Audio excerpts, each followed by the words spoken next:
hydrocele. Now we are reading or studying the testis and different conditions which are related to the testis.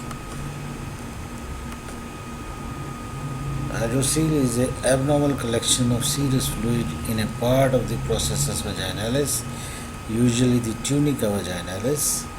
Acquired hydrocele are primary idiopathic or secondary to epididymal or testicular disease.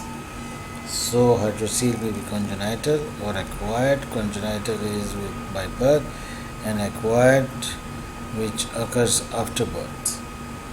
Etiology. A hydrocele can be produced in any one of the four ways. Number one is by excessive production of the fluid within the sac, as in secondary hydrocele. Number two, by defective absorption of the fluid, as in primary hydrocele. Number three is by interference with lymphatic drainage of the scrotal structure. And number four, by connection with the peritoneal cavity via patent processus vaginalis, example congenital hydrocele. So these are four ways of development of the hydrocele. What is hydrocele fluid? It contains albumin and fibrinogen. It alone does not clot but clot in presence of the blood. The secondary hydrocele is most frequently associated with acute or chronic epididymal orchitis, torsion of the testis, carcinoma of the testis. A secondary hydrocele is of moderate size and subsides when primary condition resolves. A case of suspicion of tumor, it should never be punctured for metastasis, may occur through needle track. Clinical features. Hydrocele are typically translucent and it is possible to get above the swelling on examination of the scrotum. That is, you can with two fingers, that is the thumb and the index finger, we can reach the upper end of the scrotum. On examination of the scrotum, the swelling surround the testis and the epididymis. True transillumination test is positive. If we put a light on the scrotum from the back side and see it from the front side through a round structure, we see that there is light that is emitting from the scrotum. This is transillumination test is positive. It occurs in cases where there is fluid in the scrotum.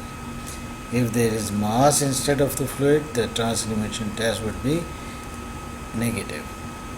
A primary vaginal hydrocele is seen most commonly in middle and late life. It is seen in hot climate and in painless. A testis may or may not be palpable, but ultrasound can help visualize. In congenital hydrocele, processus vaginalis is patent and communicates with the peritoneal cavity. The communication is too small for the abdominal contents to come and form the hernia. On lying down, the fluid drains back into the abdominal cavity.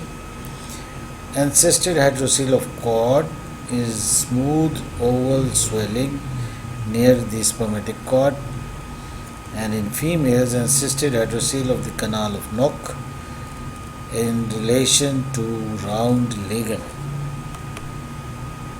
Treatment. Congenital hydrocele are treated by herniotomy. Small and acquired hydrocele do not require any treatment. Big and bothersome hydrocele require surgical treatment. In thin-walled cases, Lord's operation is done. In thick-walled cases, hematoma and hematocele may occur. Eversion of the sac with placement of the testis in a pouch is an alternative known as Gibulet's procedure. Aspiration of the fluid is a simple procedure done in cases of unfit patients.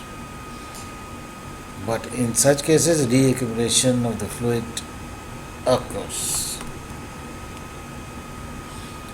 Hydrocele, reference, Short Practice of Surgery by Bill and Love, 26th edition. Thank you.